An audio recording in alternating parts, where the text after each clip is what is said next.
الحمد لله نحمده ونستعينه ونستغفره ونتوب إليه ونعوذ بالله من شرور أنفسنا وسيئات أعمالنا من يهده الله فلا مضل له ومن يضلل فلا هادي له ونشهد أن لا إله إلا الله وحده لا شريك له ونشهد أن محمدا عبده ورسوله اللهم صل وسلم وبارك عليه وعلى آله وصحبه أجمعين يا أيها الذين آمنوا اتقوا الله حق تقاته ولا تموتن إلا وأنتم مسلمون يا أيها الناس اتقوا ربكم الذي خلقكم من نفس واحدة وخلق منها زوجها وبث منهما رجالا كثيرا ونساء واتقوا الله الذي تساءلون به والأرحام إن الله كان عليكم رقيبا يا أيها الذين آمنوا اتقوا الله وقولوا قولا سديدا يصلح لكم أعمالكم ويغفر لكم ذنوبكم ومن يطع الله ورسوله فقد فاز فوزا عظيما أما بعد فإن أصدق الحديث كتاب الله وخير الهدي هدي محمد صلى الله عليه وسلم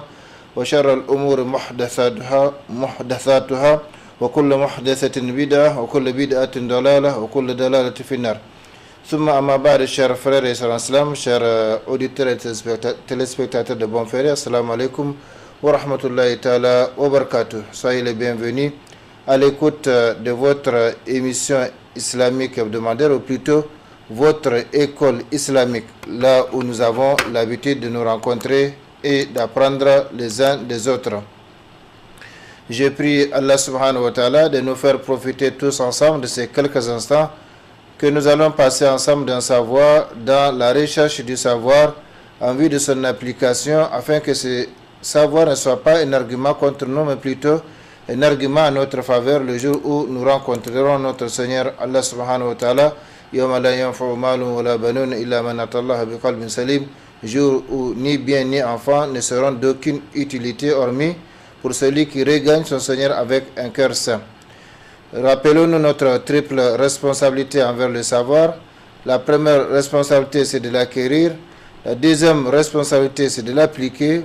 Et la troisième responsabilité, c'est de le transmettre aux autres comme il nous a été transmis par les prédécesseurs, et ce conformément à la recommandation de notre prophète et bien-aimé Muhammad sallallahu alayhi wa sallam, lorsqu'il dit Ballighu anni walau aya, transmettez de ma part ne serait-ce qu'un verset. Qu'Allah subhanahu wa ta'ala nous bénisse tous, qu'il bénisse nos vies, qu'il bénisse nos familles, qu'il bénisse nos enfants, qu'il bénisse nos œuvres, qu'il nous conforme, qu'il nous bénisse, qu'il bénisse pour notre cher pays le Niger et son peuple, qu'il nous conforme davantage à sa sainte volonté partout et toujours. Allahumma amin.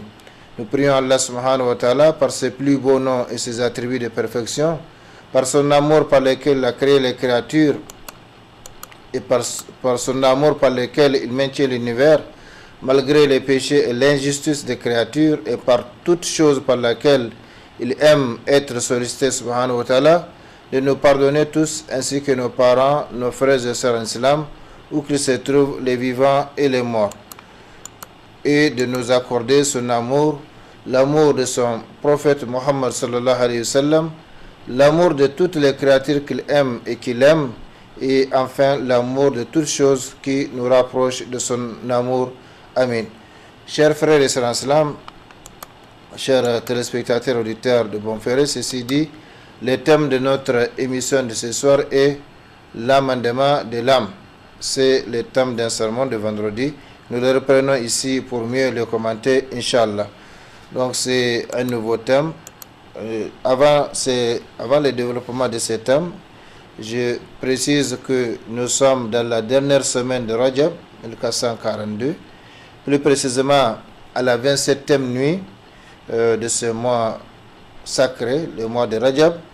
Nous rappelons aux musulmans par conséquent le jeûne facultatif de Shaban, comme le prophète sallallahu alayhi wa sallam avait l'habitude de le faire, en guise de rappel, en guise d'enseignement et en guise d'entraînement.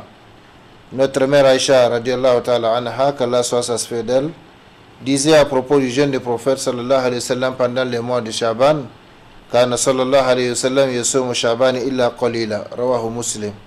Il jeûnait, disait-elle, la majeure partie de Shaban, rapporté par Muslim.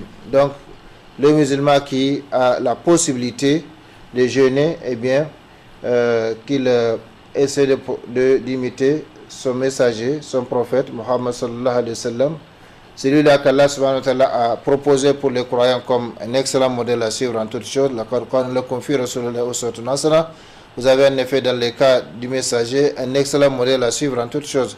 Par conséquent, celui qui veut imiter le prophète sallallahu alayhi wa sallam, eh bien c'est l'occasion. Ce sera non seulement un entraînement avant le jeûne de Ramadan, mais également une occasion de récompense.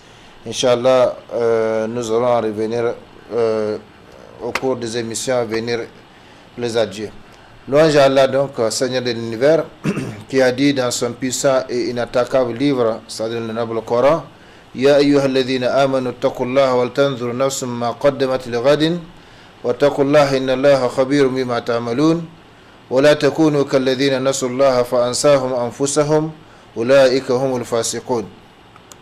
C'est-à-dire aux croyants, craignez Allah, que chaque âme voit bien ce qu'elle a avancé pour demain. Demain, ce n'est pas le jour qui vient, ce n'est pas jeudi. Demain, c'est l'au-delà. Donc, dans l'au-delà, que chaque âme considère, que chaque âme regarde de près. Et c'est pourquoi nous avons choisi ce thème comme prélude aux émissions préparatoires du Ramadan où l'homme ou le musulman doit donc entrer dans cette période de concurrence de l'accomplissement des bonnes œuvres, surtout le mois de Ramadan, avec la pureté, toute la pureté possible. Par conséquent, c'est pourquoi nous avons choisi ce thème, à savoir l'amendement de l'âme. Il faut que de temps en temps, le musulman procède à l'amendement de son âme. Donc ici, Allah subhanahu wa ta'ala nous interpelle ici en tant que croyants, comme nous avons l'habitude de le dire parmi les appels divins adressés aux croyants, les 90 appels divins adressés aux croyants. Eh bien, ici, Allah subhanahu wa ta'ala dit que chaque âme voit bien ce qu'elle a avancé pour demain. Donc, il faut s'arrêter un moment. Il faut s'arrêter un jour. Il faut s'arrêter quelque part sur le chemin de sa vie pour faire le bilan de sa vie. Est-ce que cette vie est vraiment celle pour laquelle j'ai été créé et placé sur cette terre? Est-ce que la vie que je mène est conforme à ce que le Créateur, mon Créateur veut, à savoir je n'ai créé les djinns et les humains que pour qu'ils m'adorent. Voilà autant de questions comme nous allons le voir. Donc que chaque âme voit bien ce qu'elle a avancé pour demain. Et craignez Allah, car Allah est parfaitement connaisseur de ce que vous faites. Donc rien n'échappe à Allah subhanahu wa ta'ala de ce que nous faisons. Même nos imaginations n'échappent pas à Allah subhanahu wa ta'ala, nos pensées, sauf que il ne tiendra pas compte des pensées et des imaginations qui ne sont pas traduites en actes. Par conséquent, il nous invite ici à faire un amendement de nos âmes, que chaque âme voit bien ce qu'elle a avancé pour demain. Craignez Allah, car Allah est parfaitement connaisseur de ce que vous faites. Et ne soyez pas comme ceux qui ont oublié Allah. Donc la réciprocité de comportement, Allah leur a fait oublier alors leur propre personne. Dans un autre passage du noble Coran, ils ont oublié Allah, et bien Allah les a oubliés. Donc la réciprocité de comportement entre le serviteur et son Seigneur. La réciprocité de comportement ici, Allah dit, ne soyez pas comme ceux qui ont oublié Allah.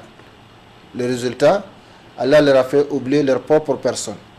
Ceux-là sont les fasiqoun, les rebelles, les pervers, ceux qui désobéissent à Allah subhanahu wa ta'ala. Et nous allons voir dans la suite de ces versets que justement ceux qui désobéissent à Allah subhanahu wa ta'ala et ceux qui sont promis au paradis, eh bien ils ne sont pas égaux, ils ne seront pas égaux ni ici-bas ni dans l'au-delà. Ils ne sont pas égaux ici-bas ils ne seront pas égaux également auprès d'Allah subhanahu wa ta'ala dans l'au-delà. J'atteste qu'il n'y a pas une divinité digne d'adoration, mais Allah l'unique sans associé, le vivant qui subsiste par lui-même, Al-Hayyul Qayyum, l'éternel qui ne meurt jamais. Il a légiféré pour ses serviteurs des adorations variées et les a réparties sur toute l'année afin qu'ils appréhendent l'importance du temps, la façon d'en tirer profit et afin qu'ils apprennent l'organisation de leurs activités selon les heures, selon les jours, les semaines et les mois. Rappelons que nous ne gérons pas le temps. C'est Allah qui gère le temps étant le créateur du temps. Et il transcende le temps. Donc le passé, le présent, le futur n'ont pas de sens auprès de Allah subhanahu wa ta'ala parce qu'il est le créateur du temps, donc il transcende ce temps. Mais nous, ces créatures, nous, ces serviteurs, eh bien, ce que nous pouvons faire, au lieu de gérer le temps, nous pouvons gérer nos activités à travers le temps. Il nous a donné, par sa grâce et sa bonté, 24 heures chaque jour. Chacun de nous a 24 heures, quel que soit son niveau d'instruction, quelle que soit son occupation, qu'il soit intellectuel ou analphabète, qu'il soit homme ou femme, grand ou petit, nous avons tous 24 heures par jour. La différence se fait où? La différence se fait dans l'utilisation donc de ces 24 heures. Qu'est-ce que nous faisons à travers ces 24 heures? Et ça, c'est un exemple de temps, d'unité de temps. Et le temps, c'est l'unité de mesure de la vie. Parce que l'homme, on mesure la vie d'un homme par année. Et l'année, c'est 12 mois. Et le mois, c'est 30 jours en moyenne. Et le jour, c'est 24 heures. Et l'heure, c'est 60 minutes. Et la minute, c'est 60 secondes. Donc, ce que nous sommes en train de consommer actuellement, c'est notre temps, c'est notre vie. Ce n'est pas notre temps. Donc, on ne tue pas le temps, on tue la vie. C'est pourquoi l'intelligent doit faire en sorte que plus le temps passe, plus il progresse dans les bonnes actions. La raison fondamentale de sa création et de son emplacement sur cette terre, qui a créé donc la vie, la mort et la vie pour donc vous éprouver et mettre en œuvre lesquels, en évidence lesquels d'entre vous est meilleur en action. Donc le musulman fait en sorte que à chaque moment il agit de sorte que aujourd'hui soit meilleur que hier et que demain soit meilleur qu'aujourd'hui, ainsi de suite. Sinon on va tomber dans le cercle des perdants. Celui dont 2 de ces jours sont égaux en œuvre est un perdant. Et malheureusement, aujourd'hui, ce n'est pas seulement l'égalité entre 2 jours, mais c'est l'égalité entre 2 semaines, 2 mois, 2 années. On ne progresse pas. Il suffit de faire son bilan et nous allons voir que beaucoup d'entre nous ne peuvent pas faire le bilan de leurs activités ou de leur vie parce qu'ils n'ont jamais eu de projet dans la vie. Donc, Allah subhanahu wa ta'ala, c'est lui le vivant qui subsiste par lui-même, l'éternel qui ne meurt jamais. Il a légiféré pour ses serviteurs des adorations variées et les a réparties sur toute l'année afin que les serviteurs restent en contact avec lui, qu'ils appréhendent l'importance du temps, la façon d'en tirer profit afin qu'ils apprennent l'organisation de leurs activités selon les heures, selon les jours, selon les semaines, selon les mois. Et j'atteste que Mohammed sallallahu alayhi wa sallam est son serviteur et son envoyé qui a dit Al-Kayyisu man dana nafsahu wa amila lima ba'da al-maut wal-ajizu man ittaba nafsahu hawaha wa tamanna ala Allah. Le prophète sallallahu alayhi wa sallam nous dit l'intelligent est celui qui amène son âme et œuvre pour ce qui vient après la mort, tandis que l'impuissant est celui dont l'âme suit sa passion et qui se berce de faux espoirs en Allah. Oui, je vais faire ceci, je vais faire cela, alors qu'il ne commande à rien, absolument à rien, même à sa propre santé, à sa vie, aux événements de la vie, il ne commande à rien. Donc, l'intelligent est celui qui amène son âme. Et c'est pourquoi donc nous avons choisi ce thème, afin que nous puissions amender notre âme avant la venue du mois béni de Ramadan, afin que nous entrions, Inch'Allah, dans le mois de Ramadan, dans la totale pureté, Inch'Allah, dans la fertilité de l'âme, pour que justement l'âme là puisse profiter pleinement des bienfaits de Ramadan. Donc l'intelligent est celui qui amène son âme et qui œuvre pour ce qui vient après la mort. Par conséquent, le musulman, le croyant, n'oublie jamais que ce bas monde est un passage. nos maisons, nos villas ne sont que des hôtels dans lesquels nous passons quelque temps et nous allons les céder à d'autres qui vont venir. Donc il faut être conscient de cela et c'est pourquoi chaque fois, comme Allah subhanahu wa ta'ala a dit, que chaque âme voit. Donc on n'oublie jamais l'au-delà parce qu'on sait qu'on est des passages et qu'il y aura un compte à rendre à celui qui nous a créés et placés sur cette terre. Par conséquent, l'intelligent est celui qui amène son âme et œuvre pour ce qui vient après la mort, tandis que l'impuissant, vous voyez, le prophète sallallahu alayhi wa sallam n'a pas donné l'opposé de l'intelligent qui est le sot, le stupide, mais il a dit l'impuissant. Pourquoi impuissant? Parce que il y a mille et une choses qu'on peut faire justement pour améliorer sa vie terrestre et sa vie céleste. Donc la vie de ce bas monde et la vie de l'au-delà. Mais beaucoup sont impuissants à le faire. Ils sont prompts à agir dans le mal, à faire le mal en parlant, en agissant, en se comportant, mais ils sont impuissants à faire le bien, et le bien c'est pour eux-mêmes. Qu'ils le sachent ou non, comme Allah subhanahu wa ta'ala l'a dit, celui qui fait un bien, il le fait pour lui-même. In ahsantum ahsantum li anfusikum wa in asatum falaha. Si vous faites le bien, vous le faites pour vous-même. Et c'est le contraire, c'est à votre détriment. وَمَنْ يَعْمَلْ مِثْقَالَ ذَرَّةٍ خَيْرًا يَرَى وَمَنْ يَعْمَلْ مِثْقَالَ ذَرَّةٍ شَرًّا يَرَى. Quiconque aura accompli le bien, fût-il du poids d'un atome, le verra, c'est-à-dire en sera récompensé. Et également, quiconque aura accompli le mal, fût-il du poids d'un atome, le verra également, c'est-à-dire il en sera récompensé. Donc l'impuissant, le prophète n'a pas dit le sot, le stupide, non, l'impuissant. Il se montre impuissant alors que Dieu l'a donné, Allah l'a donné toutes les possibilités.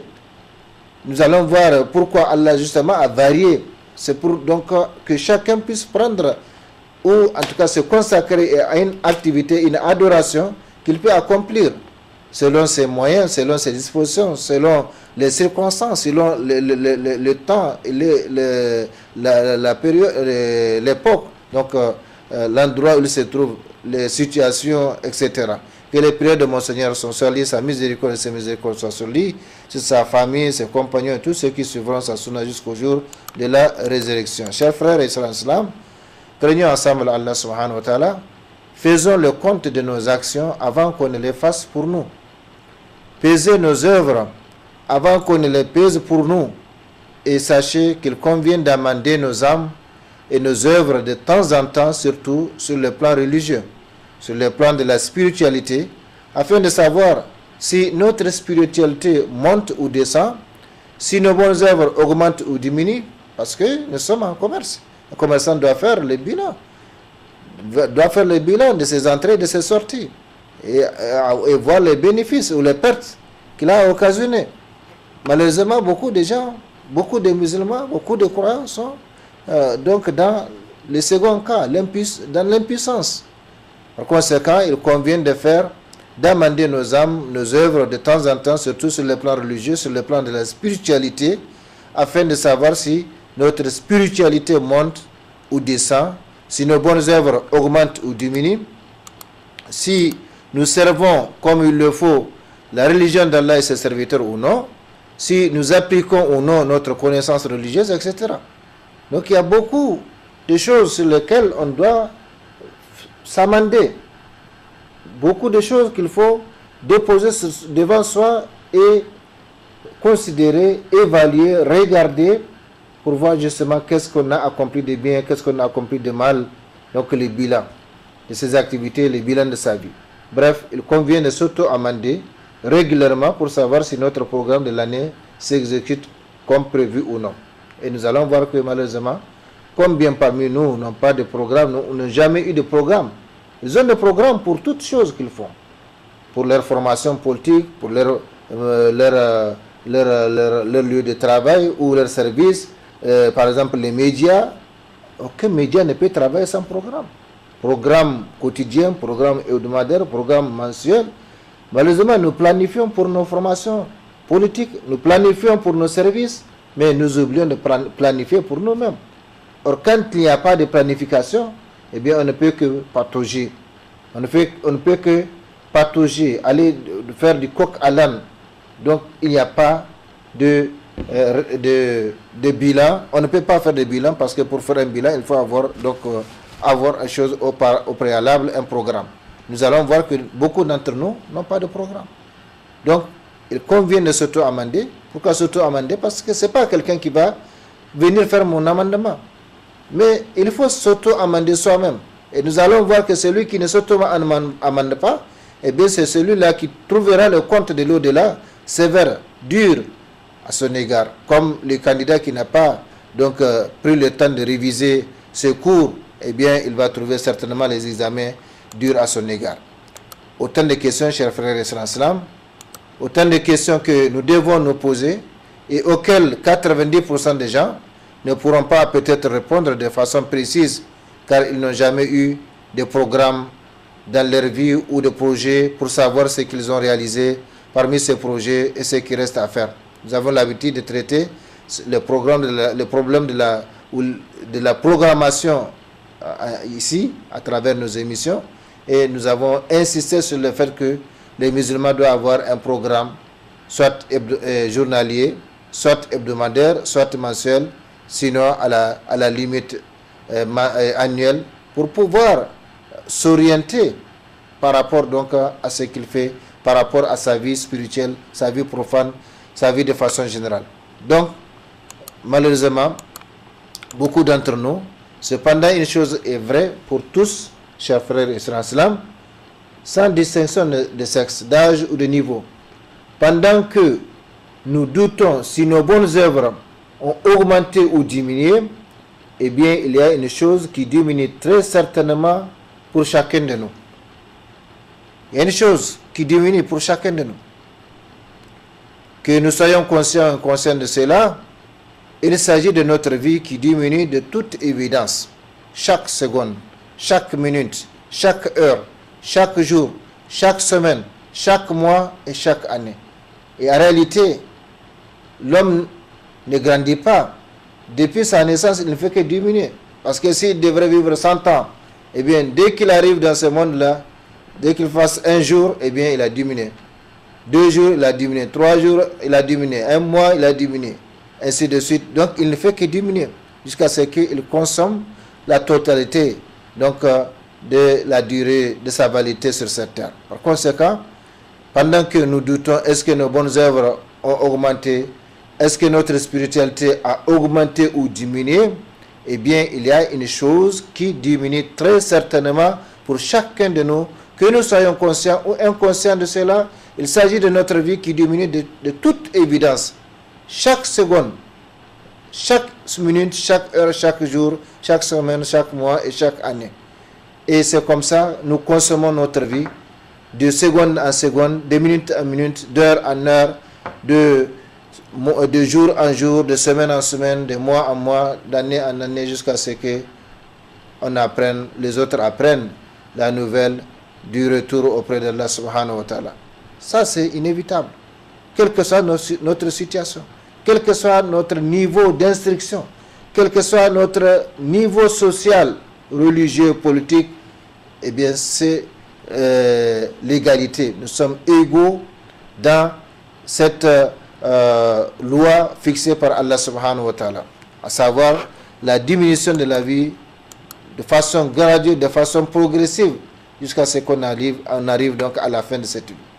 Une diminution malheureusement que nous ne pouvons ni rattraper ni compenser. Et nous ne savons pas exactement ce qui reste de notre vie. Seul Allah le sait. C'est ça le secret.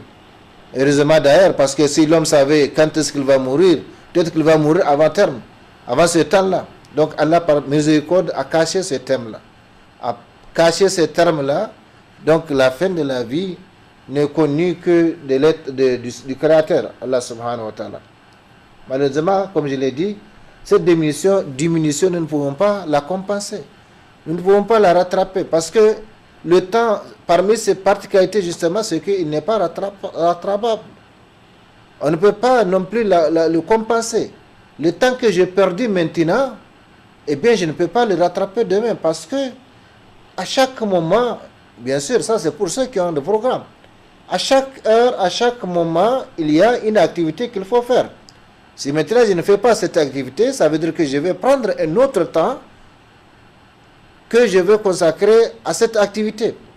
Donc c'est une autre activité qui sera perdue. Par conséquent, on ne rattrape pas le temps. Eux, il n'est pas non plus compensable. Il faut être conscient de cela. Nous ne savons pas exactement ce qui reste de notre vie. Seul Allah le sait. Nous sommes de toutes les façons en perpétuelle marche vers notre finalité. Dernière depuis 10, 20, 30, 40, 50, 60, 70, etc. Chacun selon son âge. Il y a des gens, ça fait 10 ans qu'ils sont en train de marcher, parce qu'ils ont 10 ans seulement. Il y a d'autres, ça fait 20 ans qu'ils sont en train de marcher vers leur finalité. Il y a certains, ça fait 30 ans qu'ils sont en train de marcher. 40 ans, 50 ans, 60 ans, 70 ans, comme un savant a demandé à quelqu'un, à quel âge as-tu? Il dit 60 ans. Il dit, oh, tu es sur le point d'arriver. 60 ans que tu marches vers ta fin, vers la finalité de ta vie. Donc, c'est comme ça. Chacun selon son âge. Nous sommes en train d'évoluer de jour en jour, de mois en mois, de semaine en semaine, de mois en mois, d'année en année vers notre finalité. Et on ne peut rien faire. Parce qu'on n'a pas eu de choix pour venir ici. Et de la même façon, il n'y a pas de choix pour retourner auprès de Allah subhanahu wa ta'ala. Seulement, il faut être conscient de cela. Et pendant que la vie diminue, eh bien, faisons ensemble que les œuvres augmentent. Pendant que la vie diminue, que les œuvres montent. Malheureusement, ce n'est pas le cas de bon nombre de gens. Beaucoup de gens ont oublié déjà qu'ils sont créés, placés sur cette terre pour une mission bien déterminée. Ils ne se rappellent pas de cette mission. Donc, on les voit agir comme des immortels, comme des gens qui n'ont pas de compte à rendre. Et pourtant, ils se disent musulmans, se disent croyants. Et on se demande quelle croyance, quel islam, qui nous fait oublier Allah subhanahu wa ta'ala, qui nous fait oublier notre finalité, qui nous fait oublier notre mission pour laquelle on est créé et placé sur cette terre. Donc, soyons conscients de cela. Le temps n'est pas, on ne peut pas le compenser, on ne peut pas le rattraper. Nous sommes de toutes les façons en perpétuelle marche vers notre finalité. Ya ayyuhal insanu innaka kadihun ila rabbika qadhan famulaqih. Ô homme, tu ne cesses de te forcer vers ton Seigneur jusqu'à ce que tu le rencontres. Donc c'est comme ça. Nous sommes tous en train de nous forcer, de nous efforcer justement vers cette finalité. Qu'on soit assis, qu'on s'endorme ou qu'on soit debout, quel que soit ce qu'on fait, de toutes les façons, la validité de la vie qu'Allah subhanahu wa ta'ala a accordée à chacun de nous, eh bien, on ne peut pas la dépasser. Et on va quitter ce bas monde malgré notre amour pour lui. Chers frères et sœurs en islam, Allah subhanahu wa ta'ala, l'éternel indépendant, Allahu Samad, Allahu Ahad, As-Samad, As-Samad c'est l'éternel indépendant. Donc, Kul huwa Allahu Ahad, Allahu Samad, As-Samad c'est l'éternel indépendant, qui n'a besoin de rien, absolument rien, alors que tout a besoin de lui. Rien ne peut se passer de lui. Donc c'est lui l'éternel indépendant. Il a instauré les différentes adorations et les a réparties sur toute l'année afin de nous aider à rester en contact avec lui et de préparer notre arrivée dans la demeure finale. Donc vous voyez par exemple les 5 prières quotidiennes, comment Allah les a réparties. Au moment de se lever, donc au moment du commencement de la journée ou du jour, donc à l'aube, il y a une prière. Ensuite, à midi, il y a une prière.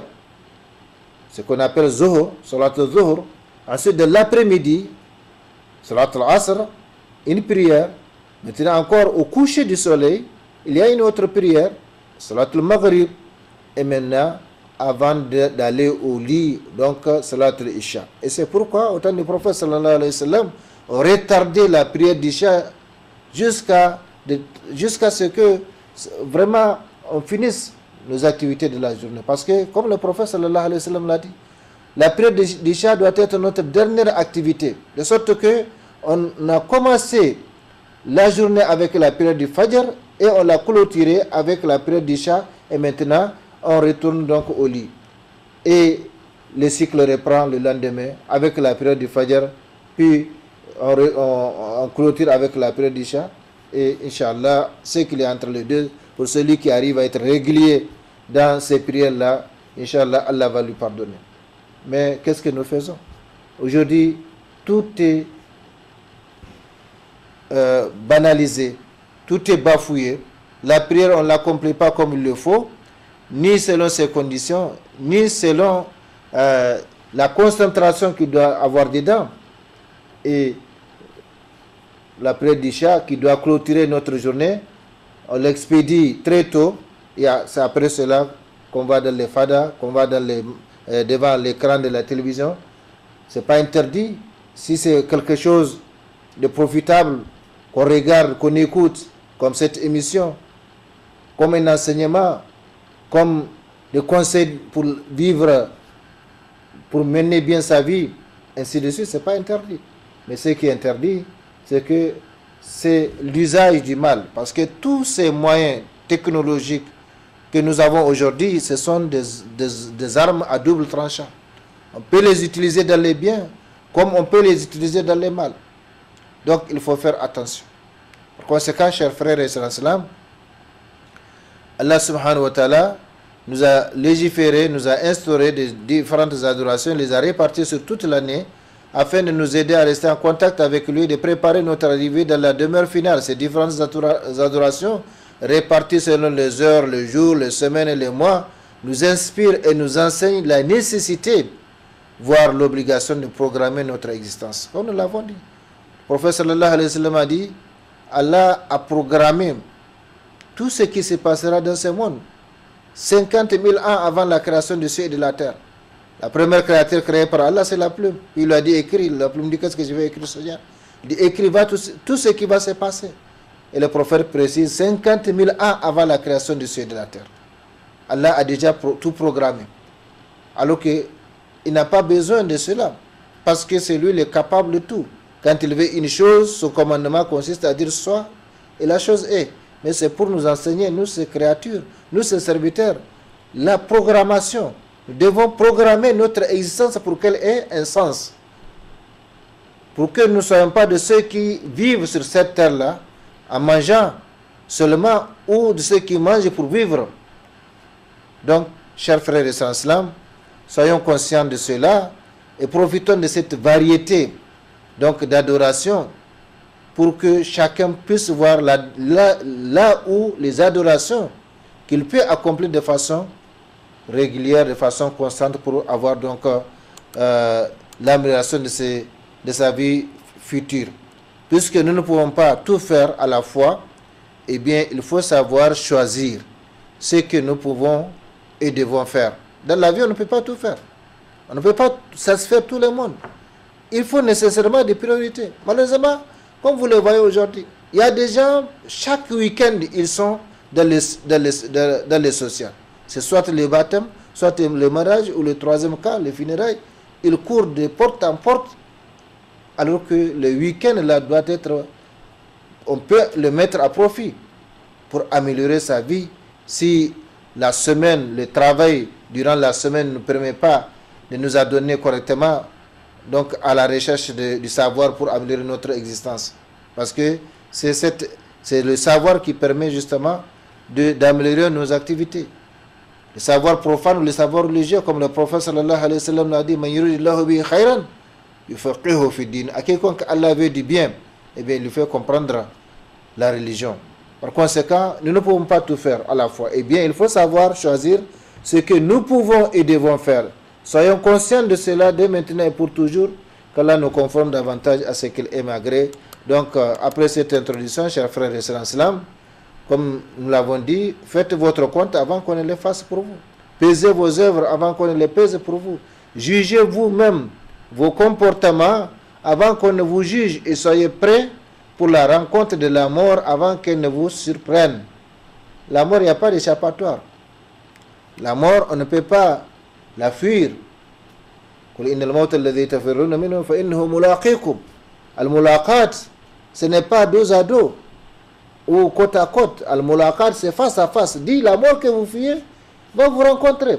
La rencontre, c'est face à face. Donc, où fuir par rapport à la mort? Quelque chose dont on ne sait même pas de quel côté ça se trouve, donc on ne peut pas le fuir. Par conséquent, il faut se préparer. Et le problème, ce n'est pas la mort. Parce que la mort, c'est la loi universel de toutes les créatures, comme Allah subhanahu wa ta'ala l'a dit. Toute âme goûtera la mort. Toute âme mourra. Toute créature mourra. Mais ce n'est pas le problème de la mort. Si c'était seulement la mort, beaucoup allaient demander, souhaiter la mort pour finir le problème de ce bas monde. Mais le problème, c'est ce qui nous attend là-bas. En fonction de ce que nous avons fait ici, bien sûr. Donc, chers frères et sœurs, faites votre compte avant qu'on ne le fasse pour vous. Ce n'est pas quelqu'un qui va venir vous faire votre compte. Qu'est-ce que tu as fait toute la journée? Qu'est-ce que tu as fait la nuit? Quelle calomnie, quelle médisance, ainsi. Non, c'est toi, et toi seul. Tu sais ce que tu as fait. Tu sais les péchés que tu as commis. Et l'Éternel pardonneur est là. Allah subhanahu wa ta'ala nous a demandé donc de l'invoquer. Et il s'est appelé Al-Ghafour, Al-Ghaffar. Et il faut que, donc, comme le prophète sallallahu alayhi wa sallam a dit, Kullu bani Adam khata'un, khairu khata'in tawwabun. Tous les fils d'Adam sont des pécheurs, des fautifs. Et les meilleurs des fautifs sont ceux qui se répandent, ceux qui demandent donc pardon à Allah subhanahu wa ta'ala pour les péchés qui concernent Allah subhanahu wa ta'ala. Mais pour pouvoir savoir qu'on a commis un péché, il faut faire un bilan. Il faut savoir s'arrêter et regarder son journal quotidien, son journal hebdomadaire, son journal mensuel, etc. Qu'est-ce que j'ai fait? Qu'est-ce que j'ai commis? Qu'est-ce que j'ai fait de bien ou de mal? Donc, c'est la raison ou l'objet de ce thème. Donc, jugez-vous vous-même, vos comportements, avant qu'on ne vous juge, et soyez prêts pour la rencontre de la mort avant qu'elle ne vous surprenne. Prenez de bonnes provisions pour votre voyage vers Allah subhanahu wa ta'ala, sachant que c'est un voyage long, tortueux et plein d'embûches, parce qu'il y a l'ennemi numéro 1 qui est Satan. Il y a l'ennemi numéro 1 de l'homme qui est là, qui ne laisse personne, surtout les croyants, surtout les musulmans. Il ne fait que lui recommander le contraire de ce que le Seigneur lui a recommandé. Donc il faut faire attention. À chaque coin, à chaque occasion, à chaque parole, à chaque action, à chaque comportement, l'ennemi est là pour s'associer et détourner donc le musulman de la bonne direction. Donc c'est un chemin, un voyage long, tortueux et plein d'embûches. Amendez vos âmes, faites le bilan de vos actions, planifiez bien pour l'avenir afin de réussir ici-bas et dans l'au-delà. La planification, ce n'est pas seulement pour l'au-delà. La planification ou la programmation, c'est valable pour ce bas monde, c'est valable pour l'au-delà. Malheureusement, comme je l'ai dit, beaucoup d'entre nous ne savent pas planifier, programmer leur existence. Chers frères et sœurs en islam, sachez qu'il y a plusieurs types d'amendements de l'âme en fonction du temps, dont les plus importants sont l'amendement journalier, l'amendement hebdomadaire, l'amendement mensuel, l'amendement annuel. Ça, c'est le plus important. Il peut y avoir trimestriel, quinquennal, etc. Mais voilà les amendements les plus fréquents, et les journaliers, c'est les plus fréquents. L'amendement journalier, l'amendement hebdomadaire, l'amendement mensuel et l'amendement annuel. Mais pour pouvoir s'amender de façon régulière, il faut nécessairement avoir un programme. Il faut nécessairement avoir un programme. Donc l'amendement journalier, par exemple, consiste à se retraiter tout seul dans un lieu, comme si on était déjà dans sa tombe, puis à se demander ce qu'on a fait de bon ou de mauvais dans la journée, ce qu'on a dit de bon ou de mauvais, le nombre de fois qu'on a péché consciemment ou inconsciemment. Inconsciemment, on ne peut pas se rappeler parce que c'est dans l'inconscience, mais consciemment, à qui a-t-on dédié les bonnes œuvres dans cette journée, etc. Comme aujourd'hui, certaines personnes, certains ignorants, quand ils veulent calomnier ou médire de quelqu'un, ils commencent par astaghfirullah. Si vous savez déjà que c'est un péché, ce n'est pas la peine d'y aller. Donc, astaghfirullah, comme l'imam Ahmad l'a dit, le fait de demander pardon après un péché est obligatoire. Mais ce qui est plus obligatoire, c'est le fait d'abandonner les péchés. Donc si on peut ne pas commettre les péchés, eh bien, il ne faut pas les commettre. Mais si on les commet, eh bien, qu'on ne perde pas Donc, l'occasion ou la possibilité, la puissance, comme le prophète a dit, l'impuissant, c'est celui qui se berce donc d'illusions par rapport à Allah subhanahu wa ta'ala. Il ne faut pas être impuissant. Donc, il faut demander le pardon d'Allah subhanahu wa ta'ala. L'amendement journalier, par exemple, consiste à se retraiter tout seul dans un lieu comme si on était déjà dans sa tombe, puis à se demander ce qu'on a fait de bon ou de mauvais dans la journée, ce qu'on a dit de bon ou de mauvais, le nombre de fois qu'on a péché consciemment, à qui a-t-on dédié les bonnes œuvres dans cette journée. Qu'est-ce que ça veut dire dédier les bonnes œuvres à quelqu'un? Quand vous calomniez quelqu'un, quand vous méditez de quelqu'un, dites-vous que, en réalité, vous ne faites pas de mal à cette personne. Vous lui dédiez vos bonnes œuvres si vous en avez. Et si vous n'en avez pas, eh bien, on va prendre ces mauvaises œuvres pour mettre sur votre compte. Comme le prophète sallallahu alayhi wa sallam a dit à ses compagnons, Atadruna man al-muflis min ummati. Les compagnons ont dit, al-muflis minna, c'est celui qui n'a rien. Celui qui était riche est devenu pauvre par la suite. Il a dit non. Al-muflis, l'homme en faillite de ma communauté, le prophète a dit à ses compagnons, savez-vous qui est l'homme en faillite de ma communauté? Ils ont dit, c'est lui qui était riche et qui est devenu pauvre par la suite, et ainsi de suite. Il a dit non. L'homme en faillite de ma communauté, et malheureusement, la faillite après laquelle il n'y a pas, donc, il n'y a pas de rattrapage. Il dit, c'est celui qui viendra le jour du jugement dernier. Tenez-vous bien. Qui viendra le jour du jugement dernier avec des récompenses semblables, récompenses dues à sa prière, semblables à des montagnes. La récompense due à son jeûne, semblable à des montagnes. La récompense due à son homme, semblable à des montagnes. Ainsi de suite. Mais malheureusement, il a insulté celui-là, il a médit de celui-là, il a calomnié un tel, ainsi de suite. Et il est mort sans demander leur pardon. Donc, le pardon, il y a 3 catégories de pardon. Parce qu'il y a 3 catégories de droits. Les droits d'Allah subhanahu wa ta'ala, les droits des créatures et les droits de l'âme. Donc, ce qui est entre soi, entre son Seigneur et soi, et ce qui nous concerne, c'est-à-dire ce qui concerne l'homme lui-même, il suffit de se repentir sincèrement et d'abandonner la chose, eh bien, Allah subhanahu wa ta'ala pardonne, il va même changer le mauvais passé en bon. Mais, ce qui est entre les autres et nous, ça c'est leur droit. Allah n'y intervient pas.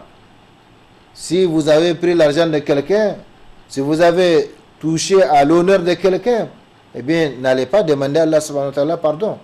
Parce que ce n'est pas son droit, c'est le droit de l'autre. Par conséquent, cet homme-là, il est venu dans l'au-delà avec des montagnes, donc des bonnes œuvres semblables à des montagnes, dû à sa prière, à son jeûne, à son aumône, etc. Malheureusement, il a calomnié les gens, il a médit des gens, et il est mort sans demander leur pardon. Eh bien, tous ces gens-là vont se présenter. Le juste, qui a instauré la justice et qui aime le juste, eh bien, ce jour-là, il va trancher entre eux. De sorte que toutes ces montagnes-là vont disparaître de la balance des gens à qui il a fait du mal. Et malheureusement, les montagnes finiront, tandis que d'autres créanciers sont là, en train d'attendre leur part. Et qu'est-ce qu'on fait? On prend leurs mauvais actes et on met dans les comptes de cet homme-là, on les conduit en prison. Et la prison d'Allah subhanahu wa ta'ala, là c'est l'enfer, au lieu de billah. Donc faisons attention. À qui a-t-on dédié nos bonnes œuvres dans cette journée? Aujourd'hui, il y a des gens, il n'y a que ça, que parler des autres. Quelqu'un qui ne te connaît même pas, même s'il te rencontre dans la rue, tu ne lui dis rien, il ne te connaît pas, il ne te considère pas, et tu es là en train de lui dédier tes bonnes œuvres si tu en as. Et si tu n'en as pas, tu es en train de retirer donc ces fardeaux vers toi. Par conséquent, c'est ça l'amendement journalier, c'est se mettre dans un lieu où on est seul et puis se poser ces questions-là. En plus, bien sûr, d'un programme journalier qu'on a, ça c'est par rapport à l'âme, par rapport à soi-même. Maintenant, s'il y a un programme journalier qu'on a établi, de telle heure à telle heure je dois faire ceci, de telle heure à telle heure je dois faire cela, eh bien avant de dormir, il faut regarder ces programmes. Est-ce qu'il a été respecté? S'il n'a pas été respecté, pourquoi? Et s'il y a des activités qu'il faut reconduire, il faut les reconduire. Et savoir pourquoi elles n'ont pas été parachevées hier ou aujourd'hui.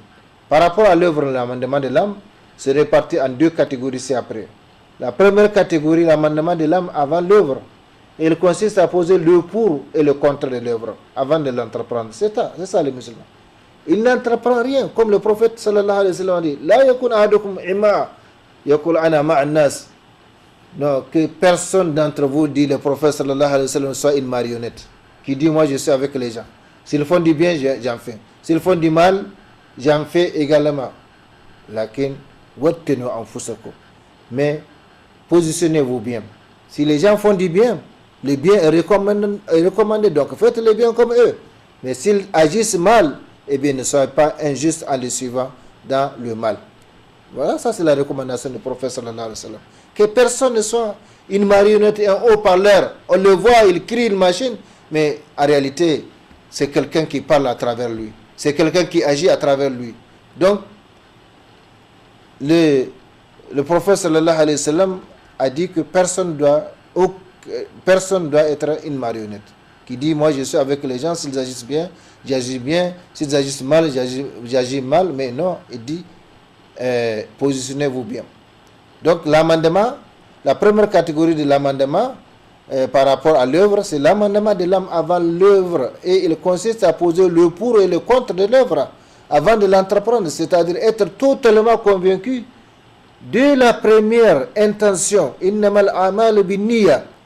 C'est ça, dit le prophète sallallahu alayhi wa sallam. Dès la première intention qu'on entreprend l'œuvre pour Allah seul, sinon on doit l'abandonner. Malheureusement aujourd'hui, qui œuvre pour Allah? Qui pense à Allah subhanahu wa ta'ala? On pense seulement à nos intérêts, on pense seulement à ceci, à cela. Donc une marionnette à travers laquelle les autres crient, les autres agissent, mais qui ne pense pas à Allah subhanahu wa ta'ala, qui ne pense pas qu'il va rendre compte à Allah subhanahu wa ta'ala de ses actes, de ses paroles, de ses comportements. Et parfois, avant l'au-delà, ici-bas, il va rendre compte devant la justice humaine.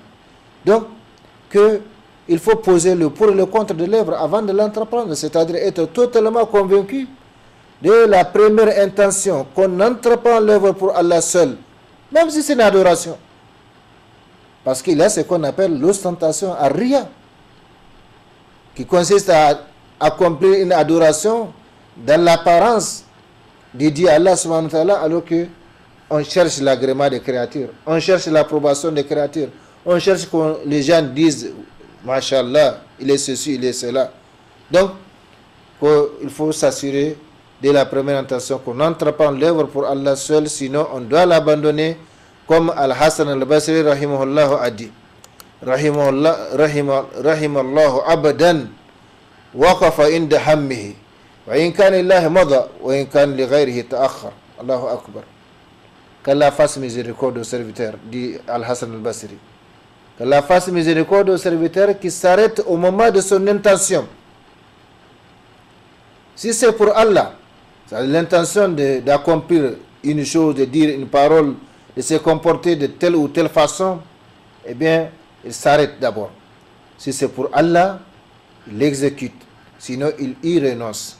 Et quand on renonce pour donc à accomplir une chose à cause d'Allah subhanahu wa ta'ala, eh bien, ce renoncement devient une action, une bonne action qui sera mise dans la balance du serviteur. Et malheureusement, si Satan a eu donc la victoire sur le serviteur jusqu'à ce qu'il arrive à accomplir le mal, eh bien le mal lui sera inscrit identiquement, donc une seule fois. Tandis que si c'est le bien, il arrive à l'accomplir, eh bien Allah subhanahu wa ta'ala lui multiplie la récompense de 10 à 700 fois sa valeur, sinon plus, comme il est connu dans la notation en islam.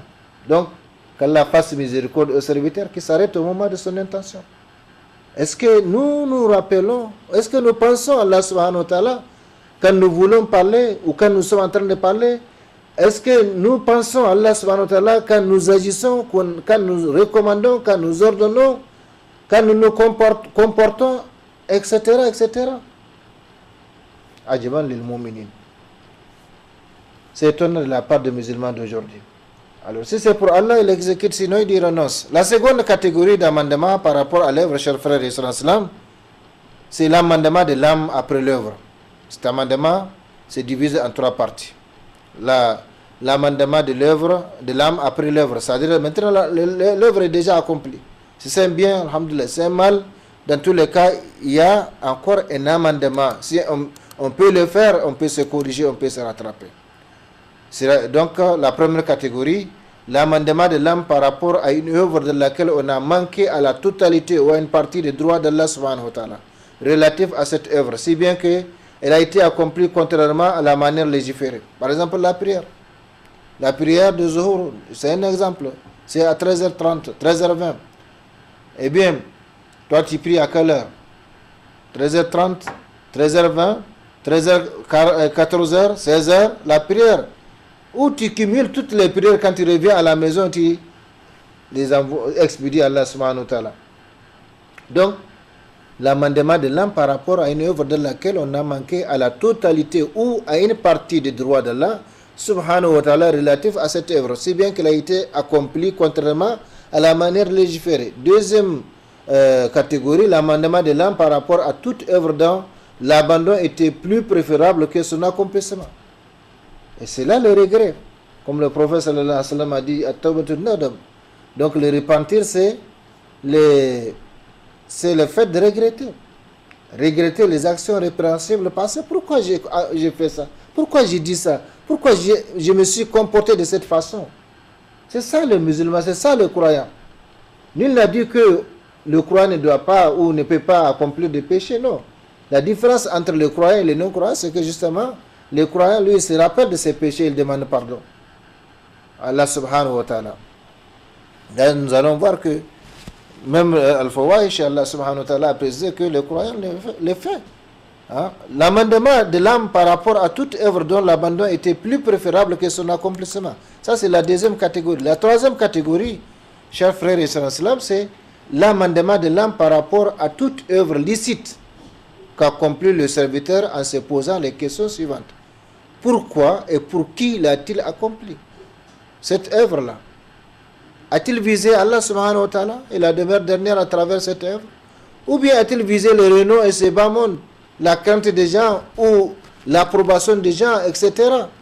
Donc vous voyez, si nous faisons le bilan de notre vie spirituelle, le bilan de nos activités, le bilan de nos œuvres, nous allons voir qu'en réalité, notre contact avec Allah subhanahu wa ta'ala ou notre relation avec Allah subhanahu wa ta'ala, elle est faible. Parce que la plupart des cas, nous ne pensons pas à Allah subhanahu wa ta'ala en agissant. Donc la troisième catégorie, l'amendement de l'œuvre après son accomplissement, c'est l'amendement de l'œuvre par rapport à toute œuvre licite qu'accomplit le serviteur. En se posant les questions suivantes. Pourquoi? Et pour qui l'a-t-il accompli? Pourquoi a-t-il prononcé ceci? Pourquoi a-t-il écrit cela? A-t-il visé Allah subhanahu wa ta'ala et la demeure dernière à travers cette œuvre? Ou bien a-t-il visé le renom et ses bas mondes, l'approbation des gens, la crainte des gens? Et c'est pourquoi le prophète sallallahu alayhi wa sallam a dit, man itamasa ridallah fi sakhatin nas, ou comme qala sallallahu alayhi wa sallam, quiconque cherche l'agrément d'Allah, même si il faut mécontenter les créatures dans cette recherche de l'agrément d'Allah subhanahu wa ta'ala, eh bien, le résultat, c'est que Allah va lui accorder son agrément et l'agrément de ceux qui sont contre lui. Au contraire, celui qui cherche l'agrément des créatures à travers le mécontentement du Créateur, eh bien, Allah fera en sorte que les créatures soient donc mécontentes de lui et lui-même, Allah subhanahu wa ta'ala, ne lui accordera pas son agrément. Donc, chers frères et sœurs, pendant que il nous reste 7 bonnes minutes à passer ensemble pour cette émission. Certainement que nous aurons à revenir sur la suite de ce thème comme important, parce que si nous l'avons compris, si nous l'avons compris, eh bien, nous avons compris beaucoup de choses de notre vie. Le fait donc de s'amender, le fait de se tenir par rapport aux bornes fixées par Allah subhanahu wa ta'ala, ça ce n'est pas n'importe qui peut avoir ces privilèges. Sachez que les droits d'Allah subhanahu wa ta'ala, puisque nous parlons des droits d'Allah subhanahu wa ta'ala, relatifs à la bonne œuvre qu'accomplit le serviteur, sont au nombre de 6. La pureté de l'intention de l'accomplissement de l'œuvre, de sorte qu'elle soit accomplie exclusivement pour Allah subhanahu wa ta'ala. Comme le prophète sallallahu alayhi wa sallam a dit, innamal amal bin niyya. Et comme Allah Hassan al-Basri l'a dit, Si l'œuvre que le serviteur veut accomplir, si c'est pour Allah subhanahu wa ta'ala, eh bien, il exécute, il continue. Sinon, il renonce. Donc, innamal a'mal binniyah. C'est l'intention qui valide ce que nous faisons. Les paroles que nous prononçons, les actions que nous accomplissons, le comportement que nous observons, c'est l'intention. Pour qui on le fait? Pour le Créateur, le Seigneur, ou pour les créatures? Donc, la pureté de l'intention dans l'accomplissement de l'œuvre, de sorte qu'elle soit accomplie exclusivement pour Allah subhanahu wa ta'ala. Uma umiru illa ya'budullaha mukhlisina lahu din hunafa wa yuqimu salat wa yu'tu zakat wa dhalika dinul qayyim, dit Allah subhanahu wa ta'ala. On n'a pas commandé aux gens autre chose que d'adorer exclusivement Allah subhanahu wa ta'ala, d'accomplir la prière, de donner la zakat, et voilà la religion de droiture. 2. La sincérité envers Allah subhanahu wa ta'ala à travers l'œuvre. Il faut être sincère.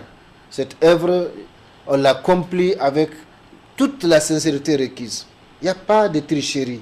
Il n'y a pas à bafouer l'œuvre qu'on a accomplie pour Allah subhanahu wa ta'ala. Parce qu'on est créé pour ça. Pourquoi être pressé et bâcler la prière ou une activité qu'on accomplit pour Allah subhanahu wa ta'ala, alors qu'on est créé pour ça, l'adoration d'Allah subhanahu wa ta'ala. Donc, la sincérité dans l'accomplissement des œuvres. 3. L'imitation du prophète sallallahu alayhi wa sallam. C'est lui-là que Allah a proposé comme modèle, excellent modèle à suivre.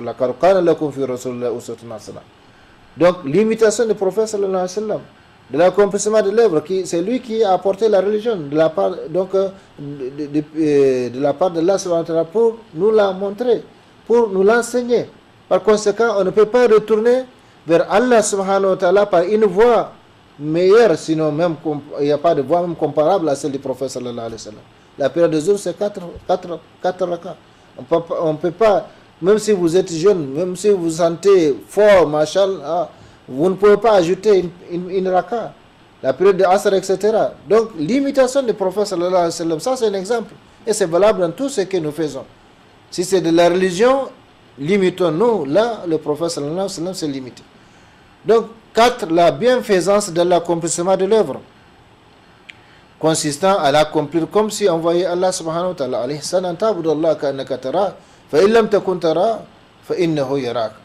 Fa in lam takun tara, fa innahu yarak. Donc, c'est ça la bienfaisance. La bonté, la perfection, consistant à adorer Allah comme si on le voit. Et si on ne le voit pas, on reste convaincu que lui, il nous voit, quel que soit le lieu, quel que soit le temps dans lequel, les circonstances dans lesquelles on se trouve. Chers frères et sœurs, le temps consacré à cette émission tire à sa fin. Je vais terminer avec les droits d'Allah subhanahu wa ta'ala. Le cinquième droit, c'est la vision de la grâce d'Allah subhanahu wa ta'ala sur le serviteur. À travers l'accomplissement de cette bonne œuvre, car n'était-ce la miséricorde d'Allah, les serviteurs ne sauraient accomplir cette œuvre. Donc, le fait même d'entrer dans l'islam, c'est de la miséricorde d'Allah subhanahu wa ta'ala. Le fait maintenant d'accomplir les bonnes œuvres, être conscient qu'on les fait pour Allah subhanahu wa ta'ala, c'est encore la miséricorde d'Allah subhanahu wa ta'ala, parce que beaucoup de serviteurs sont privés de cela. Le dernier droit d'Allah subhanahu wa ta'ala, c'est la vision de la défense de la perfection de l'œuvre. Le serviteur doit ainsi amender son âme par rapport à ces différents droits d'Allah subhanahu wa ta'ala dans toute bonne œuvre qu'il entreprend. Donc, le dernier droit nous fait savoir qu'il y a donc la vision de la défense de la perfection de l'œuvre. Donc, quel que soit ce que nous faisons, nous ne pouvons pas avoir donc la perfection 100% de ce que nous faisons. Donc, on s'approche de la rectitude, comme le prophète sallallahu alayhi wa sallam l'a recommandé. Chers frères et sœurs, chers téléspectateurs de Bonferré, nous allons nous arrêter ici. Inch'Allah, nous aurons l'occasion de revenir et continuer les thèmes au cours des émissions à venir. Inch'Allah ta'ala. Qu'Allah subhanahu wa ta'ala bénisse ce que nous avons dit, ce que vous avez entendu. Qu'il nous confronte davantage à sa sainte volonté partout et toujours. Qu'il nous bénisse et nous protège davantage. Ainsi que notre cher pays, le Niger et son peuple. Allahumma rabbana taqabbal minna innaka anta samiul alim. وتب علينا إنك أنت التواب الرحيم. اللهم أعز الإسلام والمسلمين في كل مكان ووفقنا دائما لما تحب وترضى من الأقوال والأفعال والأحوال برحمتك يا أرحم الراحمين. اللهم ربنا لا تزغ قلوبنا بعد إذ هديتنا وهب لنا من لدنك رحمة إنك أنت الوهاب. اللهم صل وسلم وبارك وأنعم على عبدك رسولك محمد وعلى آله وصحبه أجمعين. سبحان ربك رب العزة عما يصفون وسلام على المرسلين والحمد لله رب العالمين. والسلام عليكم ورحمة الله تعالى وبركاته.